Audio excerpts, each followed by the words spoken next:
So hey guys, first of all welcome to my channel Jharkhand lab. तो guys यहाँ पे देखिए जैक बोर्ड क्लास 10 का मोस्ट इंपॉर्टेंट क्वेश्चन जो कि गेस क्वेश्चन है, जो कि मैं आप लोग को इस वीडियो में बता रहा हूँ, यानी कि बताने वाला हूँ। ठीक है, तो ये वीडियो अगर आप लोग को अच्छी लगेगी ना, और ये JAC board class 10th exams 2023 के लिए बहुत ही इंपॉर्टेंट है।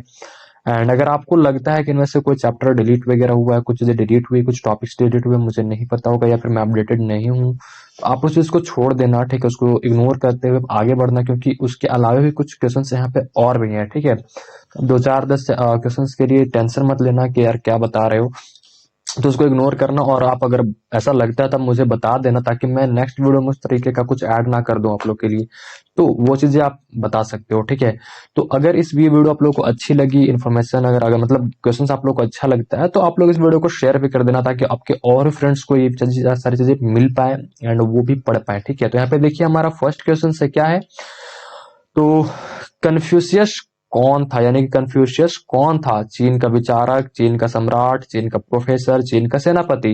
तो बाय द वे आप लोग को आंसर भी यहाँ पे दिया हुआ है, तो आंसर को चोरी नहीं करना है, अपने से देखना है, मतलब बताना है, थोड़ा पढ़ना है, थोड़ा समझना है कि क्या बोला जा रहा है। ठीक है, तो यहाँ पे आप लोग का ऑप्शन नंबर ए यहाँ पे बिल्कुल सही जवाब हो जाएगा। उससे प्रकार से नेक्स्ट देखिए, लियोग सॉरी हाँ लियोग किचाओ कौन था? लियोग किचाओ कौन था?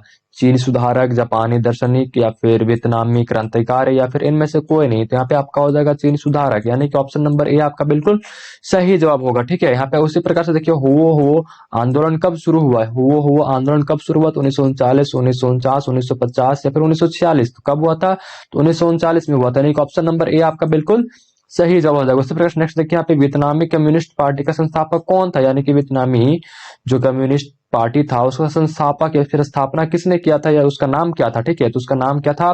हो चिन मिन, न्यूनआन, या फिर राजा फुत्स, या फिर क्या है यहाँ पे नेक्स्ट? यहाँ पे देखियो हुइनहा फूसो। तो यहाँ पे देखिए आप लोग का हो जाएगा हो चिन मिन, यानी कि हो चिन मिन, यानी कि यहाँ पे आप लोग का ऑप्शन नंबर ए हो जाएगा, यानी कि हो चिन मिन यहाँ पे। ठीक है, उससे प्रश्न देखिए क्वेश्चन नंबर 5 क्या आप लोग का, इंडो चाइना किस देश से मिलकर बना है? यानी कि इंडो चाइना किस देश से मिलकर बना है? तो कंबोडिया, वियतनाम, लाओस या फिर उपयुक्त सभी। यहाँ पे आपका ऑप्शन नंबर डी बिल्कुल सही जवाब हो जाएगा, यानी कि इंडो चाइना जो देश है, ये इन तीनों देश से मिलकर के बना है, यानी कि कंबोडिया से, वियतनाम से और लाओस से। ठीक है, इन तीनों को मिला के दोगे तो क्या बनेगा?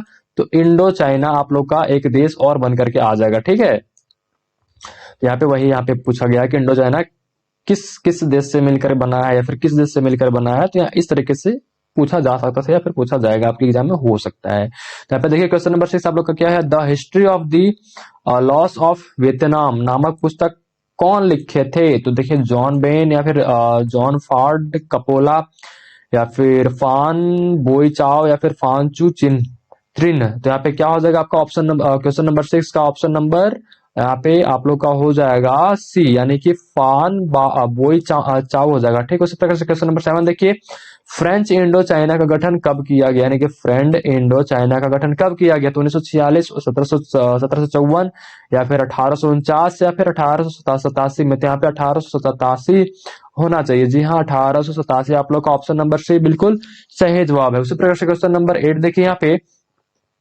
वियतनाम युद्ध की समाप्ति किस अमेरिका राष्ट्रपति के समय में हुई? यानी कि वियतनाम में जो युद्ध हो रहा था, उसकी समाप्ति किस अमेरिकी राष्ट्रपति के समय में हुआ था? ठीक है, तो जॉर्ज विंगस्टन, या फिर निकस, या फिर जॉन एफ कैनेडी, या फिर एफ रूजवेल्ट। तो यहाँ पे देखिए क्या हो जाएगा आपका ऑप्शन नंबर बी हो जाएगा, यानी कि निक्कस हो जाएगा। ठीक है, उसी प्रकार से क्वेश्चन नंबर 9 देखिए आप लोग का, वियतनामी कम्युनिस्ट पार्टी का संस्थापक किसने किया था? यानी कि वियतनामी कम्युनिस्ट पार्टी का संस्थापना किसने किया था? हो चिन मिन, या फिर फोन बाई चाओ, या फिर बिस्मार्क, या फिर चाओ उन लाई। यहाँ पे देखिए क्या हो जाएगा, हो चिन मिन। ऐसा ये क्वेश्चन आप लोग का रिपीटेड है, ठीक है शायद। क्वेश्चन नंबर 10 देखिए यहाँ पे, जेनेवा समझौता किस वर्ष हुआ? यानी कि जेनेवा समझौता किस वर्ष हुआ? तो 1945, 1946, 1954, या फिर 1973 में। कब हुआ था? तो यहाँ पे देखिए आप लोग का ऑप्शन नंबर हो जाएगा 1954, यानी कि ऑप्शन नंबर सी हो जाएगा। ठीक है, बिल्कुल सही जवाब होगा ये। ठीक है, आपका ऑप्शन नंबर सी। उसी प्रकार से क्वेश्चन नंबर 11 देखिए, वियतनाम में रहने वाले फ्रांसीसी नागरिक कहलाते थे कौन? नाइट, नेक्स्ट ऑप्शन क्या है आप लोग का, ड्यूक, या फिर सिटीजन, या फिर कोलन कोलोन, ठीक है। यहाँ पे क्या हो जाएगा आप लोग, कोलोन, कोलोन सही जवाब हो जाएगा। ऑप्शन नंबर डी आपका बिल्कुल सही जवाब होगा। उसी प्रकार से क्वेश्चन नंबर 12 देखिए, हिंदी चीन में कौन राष्ट्रपति शामिल नहीं था? हिंदी चीन में कौन राष्ट्र शामिल नहीं था? वियतनाम, लाओस, चीन, कंबोडिया। तो चीन हो जाएगा यहाँ पे। ऑप्शन नंबर सी आपका बिल्कुल सही जवाब होगा। उसी प्रकार से यहाँ पे देखिए 13 का क्या हो जाएगा, वियतनामी कम्युनिस्ट पार्टी की स्थापना कब हुई थी? तो 1920 में, 1910 में, 1930 में, 1940 में। तो यहाँ पे क्या हो जाएगा आप लोग का, 1930 में हो जाएगा, ठीक है। यहाँ पे यानी कि ऑप्शन नंबर सी आप लोग का बिल्कुल सही जवाब होगा। उसी प्रकार से 14, अंकोटरावट का मंदिर किस देश में बनाया गया है? अंग कोटरावट का मंदिर जो है किस देश में बनाया गया है? तो कंबोडिया, लाओस, वियतनाम, थाईलैंड। कहाँ पे? तो कंबोडिया में, यानी कि ऑप्शन नंबर ए आपका बिल्कुल सही जवाब होगा। उसी प्रकार से क्वेश्चन नंबर 15 देखिए, यहाँ पे आप लोग क्या बोला जा रहा है, अमेरिका और वियतनाम के बीच किस संधि से युद्ध समाप्त हुआ? यानी कि अमेरिका और वियतनाम में जो युद्ध हुआ था उस किस संधि के चलते यहाँ पे आप लोग का मतलब उनका युद्ध समाप्त हो गया? तो हनोई संधि, स्पीकिंग संधि, पेरिस शांति संधि, या फिर वांगस्टन संधि। यहाँ पे संधि होना चाहिए, संदीप नहीं, ठीक है। यहाँ पे गलत है, संधि होना चाहिए, ठीक है। यहाँ पे संधि आप लोग देख लीजिएगा। यहाँ पे पेरिस शांति संधि, यानी कि ऑप्शन नंबर सी आपका बिल्कुल सही जवाब है। उसी प्रकार से क्वेश्चन नंबर 16 देखिए, हिंदी चीन में आने वाले पहले यूरोपीय व्यापारी थे। हिंदी चीन में आने वाले पहले व्यापारी कौन थे? ठीक है, यहाँ पे कौन भी लगा दोगे तो कोई दिक्कत नहीं होगा। व्यापारी कौन थे, ठीक है।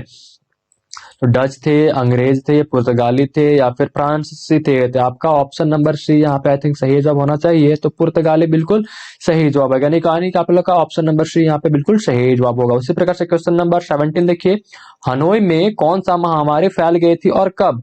हनोई में कौन सा महामारी फैल गई थी और कब फैली थी? छोटी माता 1996 में, तोपेदिक 1905 में, ब्योबानिक प्लेग 1903 में, या फिर उपयुक्त कोई नहीं। तो यहाँ पे आप लोग का ऑप्शन नंबर सी बिल्कुल सही जवाब होगा, यानी कि ऑप्शन नंबर सी, यानी कि ब्योबानिक प्लेग 1903 में, ठीक है। उसी प्रकार से क्वेश्चन नंबर 18 देखिए, फ्रेंच इंडो चाइना की स्थापना किस वर्ष में हुई थी? तो 1802 में, 1858 में, 1883 में, या फिर 1887 में। तो उसका ऑप्शन भी हो जाएगा आप लोग का 1887, यानी कि ऑप्शन नंबर डी आपका बिल्कुल सही जवाब होगा। उससे क्वेश्चन नंबर 19 देखिए, आप लोग क्या बोला जा रहा है कि 20वीं सदी के पहले दशक में वियतनाम में कौन सा आंदोलन लोकप्रिय था? कौन सा था? तो उत्तर की ओर चलो, दक्षिण की ओर चलो, पूर्व की ओर चलो, पश्चिम की ओर चलो। तो यहाँ पे पूर्व की ओर चलो, यहाँ पे जो है पॉपुलर था, मतलब पहले दशक में जो है 20वीं सदी के पहले दशक में वियतनाम में पूर्व की ओर चलो जो है आंदोलन लोकप्रिय था, ठीक है। उसी प्रकार से नेक्स्ट देखिए 20, यहाँ पे आप लोग का है, वियतनाम में रहने वाले फ्रांसीसी नागरिकों को क्या कहा जाता था? मतलब वियतनाम में रहने वाले फ्रांसीसी नागरिकों को क्या कहा जाता था? तो सिलोन, मिलोन, कोलोन, कोलोन, या फिर बिलेन। तो यहाँ पे क्या है आप लोग का, कोलोन कहा जाता था, यानी कि ऑप्शन नंबर थर्ड इनका ये सही बिल्कुल सही जवाब। उसी प्रकार क्वेश्चन नंबर 21 देखिए, आप लोग का क्या बोला जा रहा है, देश में बांधों को किसने भारत का मंदिर कहा था? महात्मा गांधी, डॉक्टर राजेंद्र प्रसाद, पंडित जवाहरलाल नेहरू, या फिर स्वामी विवेकानंद। तो यहाँ पे आप लोग का ऑप्शन नंबर सी बिल्कुल सही जवाब हो जाएगा, यानी कि पंडित जवाहरलाल नेहरू, ठीक है। नेक्स्ट देखिए क्या बोला जा रहा है आप लोग का, पृथ्वी का कितना भाग जल से घिरा हुआ है? 3/4, 2/4, 1/4, 3/4, मतलब सॉरी 3/3, मतलब सॉरी 1/3, 3/4, 2/3, 1/4, 3/3। तो वहां पे हो जाएगा आप लोग का 3/4, यानी कि ऑप्शन नंबर सी बिल्कुल सही गलत जवाब होगा, यानी कि ऑप्शन नंबर ए आपका बिल्कुल सही जवाब होगा। उसी प्रकार से क्वेश्चन नंबर आप लोग 23 देखिए, ठीक है। मीठे जल का सबसे बड़ा झील कौन सा है? मीठे जल का सबसे बड़ा झील कौन सा है? तो कैप्स्टियन, टिटिका, बेकला, या फिर सुपीरियर। यहाँ पे आप लोग ऑप्शन नंबर डी बिल्कुल सही है जवाब जाएगा, यानी कि सुपीरियर जो है मीठे जल का सबसे बड़ा झील है, ठीक है। नेक्स्ट देखिए आप लोग का, सरदार सरोवर बांध किस नदी पर बनाया गया है? सरदार सरोवर बांध किस नदी पर बनाया गया है? कृष्णा नदी, नर्मदा नदी, कावेरी नदी, या फिर महानदी। तो यहाँ पे आप लोग का ऑप्शन नंबर बी बिल्कुल सही जवाब हो जाएगा, यानी कि नर्मदा नदी हो जाएगा, ठीक है। उसी प्रकार नेक्स्ट देखिए, सबसे गहरी खारे जल की झील कौन है? सबसे गहरी खारे जल की झील कौन है? तो मृत सागर, बेकाल, चिल्का, या फिर ह्यूरन, तो यहाँ पे देखिए क्या हो जाएगा आप लोग का मृत सागर हो जाएगा। जो खारे जल का सबसे बड़ा झील जो है यही है मृत सागर, ठीक है, मतलब सबसे गहरी झील जिसको बोल सकते हैं। नेक्स्ट देखिए 26, ठीक है 26, भारत में सिंचाई का प्रमुख साधन है, या फिर भारत में सिंचाई का कौन कौन सा प्रमुख साधन है, या फिर ऐसे पूछा जा सकता है कि भारत में इनमें से सिंचाई का प्रमुख साधन कौन सा है। यहाँ पे और भी अलग अलग ऑप्शन दे दिए जा सकते हैं, लेकिन यहाँ पे पूछा गया भारत में सिंचाई का प्रमुख साधन कौन कौन सा है, मतलब कौन है। नहरें हैं, तालाब है, कुआं और नलकूप है, या फिर उपयुक्त सभी, यहाँ पे सभी है। यानी कि भारत में अगर आप लोग एक किसान हो तो आप लोग को पता होगा पानी खेत में डालने के लिए कौन कौन सी चीजों का यूज किया जाता है। तो नहर का भी किया जाता है, तालाब का भी किया जाता है, कुएं का भी किया जाता है, नलकूप का भी किया जाता है, और फिर सभी, यानी कि हमें सभी का किया जाता है, ठीक है। तो ऑप्शन भी आप लोग का ऑप्शन नंबर डी बिल्कुल सही जवाब हो जाएगा। उसी प्रकार से 7वां यानी कि 27 देखिए, कुल उपलब्ध जल में पीने लायक जल कितना है। कुल उपलब्ध में जल में पीने लायक जल कितना है, 70%, 2.5%, यानी कि 2.5%, 29%, 96%। तो यहाँ पे हो जाएगा ऑप्शन नंबर बी बिल्कुल सही जवाब। उसी प्रकार से 8 देखिए, भारत में प्रयुक्त कुल जल का सबसे अधिक समानुपात किस क्षेत्र में है। तो यहाँ पे देखिए कौन सा है, उद्योग, सिंचाई, घरेलू उपयोग, इनमें से कोई नहीं, सिंचाई, ठीक है, यानी कि ऑप्शन नंबर बी आपका बिल्कुल सही जवाब होगा। उसी प्रकार क्वेश्चन नंबर 29 देखिए, ठीक है, मीठे जल की सबसे ऊंची झील का क्या नाम है। मीठे जल की सबसे ऊंची झील का क्या नाम है, तो टिटिका, बेकेला, विनिपेग या फिर विशंडर। तो यहाँ पे क्या हो जाएगा आप लोग का, टिकटिका हो जाएगा, यानी कि ऑप्शन नंबर बी बिल्कुल सॉरी ऑप्शन नंबर ए बिल्कुल सही जवाब हो जाएगा। उसी प्रकार नेक्स्ट देखिए, ये आप लोग का हो जाएगा 30, ठीक है, महानदी बेसिन का निर्माता बहुउद्देशीय परियोजना है। तो हीराकुंड परियोजना, सलाल परियोजना, सरदार सरोवर परियोजना, मेटुटर परियोजना। तो क्या हो जाएगा यहाँ पे आप लोग का हीराकुंड परियोजना, यानी कि ऑप्शन नंबर ए बिल्कुल सही जवाब हो जाएगा। उसी प्रकार से इनमें से 11 सॉरी आप लोग का हो जाएगा ये 31, ठीक है। तो इनमें से राजस्थान की सबसे महत्वपूर्ण परियोजना कौन सी है। चंबल, नागार्जुन सागर, इंदिरा गांधी नगर, या फिर भाखड़ा नागल। तो यहाँ पे आप लोग का ऑप्शन नंबर सी बिल्कुल सही जवाब हो जाएगा, इंदिरा गांधी नगर। नेक्स्ट देखिए, यहाँ पे बांधों को आधुनिक भारत का मंदिर किसने कहा था। तो भैया ये सारा क्वेश्चन रिपीटेड है, तो जवाहरलाल नेहरू हो जाएगा। नेक्स्ट बढ़ते हैं हम लोग, देखते हैं आगे क्या है।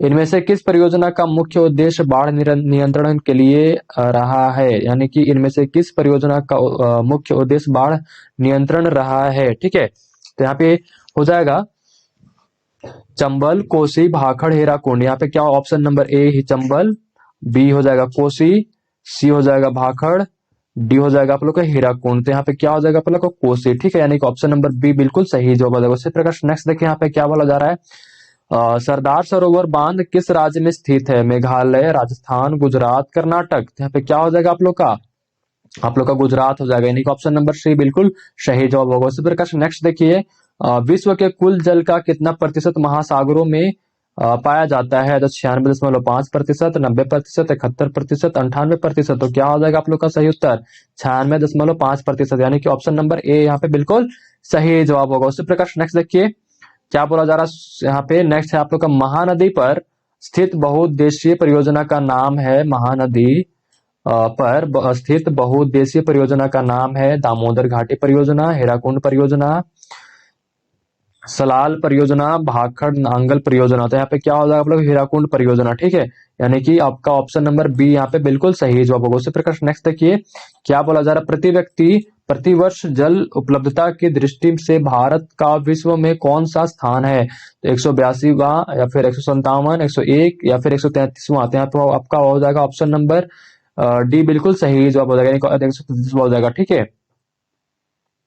नेक्स्ट देखिए क्या बोला था 18, भारत का वह कौन सा राज्य है जहां पूरे राज्य में प्रत्येक घर में छत वर्ष जल संग्रहण ढांचे का बनाना आवश्यक कर दिया गया है। यानी कि जो है जैसे कि मान लो आपका ये घर है, ठीक है, ये आपका छत है, छत के ऊपर पानी को संग्रह यानी कि पानी जमा करने का कुछ एक टैंकर बोल सकते हो बनाने का एक नियम वहां पर है, वो बनाना अनिवार्य है। तो कहाँ पे है ये पूछा जा रहा है आपसे, ठीक है।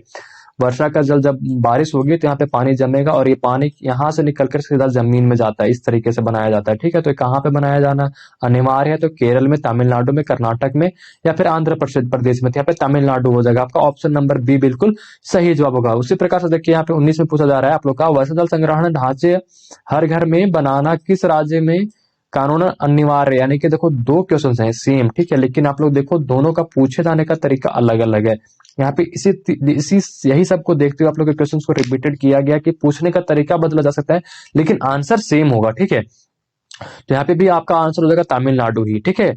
तो यहाँ पे देखिए नेक्स्ट क्वेश्चन की ओर चले, यहाँ पे देखिए 20 में यानी कि 40 हो जाएगा आपका क्वेश्चन। यहाँ पे क्या है, भारत के किस भाग में तालाब का सिंचाई के लिए सिंचाई के साधन के रूप में सर्वाधिक प्रयोग होता है। मतलब तालाब का सिंचाई के लिए सिंचाई के साधन के रूप में सबसे ज्यादा उपयोग किया जाता है पश्चिमी, पूर्वी, दक्षिणी, उत्तरी। यानी कि तालाब है, तालाब से पानी निकाल कर सिंचाई करने का ये जो साधन है, इस सबसे ज्यादा कहाँ पर उपयोग किया जाता है। कहते हैं कि सबसे इजी लैंग्वेज में समझे कि आप लोग को तालाब का सबसे ज्यादा उपयोग कहाँ किया जाता है, पश्चिमी दिशा की ओर, पूर्वी दिशा की ओर, दक्षिणी दिशा की ओर या फिर उत्तरी दिशा की ओर। यहाँ पे आप लोग को हो जाएगा ऑप्शन नंबर सी बिल्कुल सही जवाब हो जाएगा, यानी कि दक्षिणी दिशा की ओर सबसे ज्यादा किया जाता है, ठीक है।